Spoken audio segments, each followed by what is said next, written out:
কখনো এইভাবে কাঠজোড়া দিবেন না। এইভাবে কাঠজোড়া দিলে তা সময়ের সাথে আপনার পরিশ্রম বেশি হবে। কারণ করাত দিয়ে কাঠ কাটার পর বাটাল দিয়ে কেটে নেয়ার পর ফিনিশিং দিতে অনেক সময় লাগে। অথবা যদি বাইশও থাকে তাতেও সময় ও পরিশ্রম বেশি লাগে। আপনার কাছে যদি একটা ইলেকট্রিক রান্দা মেশিন থাকে তাহলে আপনি কেন এত পরিশ্রম করতে যাবেন? আপনার রান্দা মেশিন নিয়ে এইভাবে কাঠজোড়া দিন।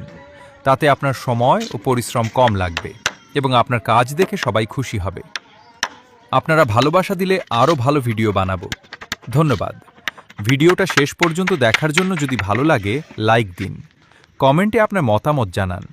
এরকম আরও ভিডিও পেতে চাইলে আমাদের চ্যানেল সাবস্ক্রাইব করে বেল বাটন ওপেন করে রেখে দিন, যেন আমাদের ভিডিও সবার আগে আপনার কাছে পৌঁছায়।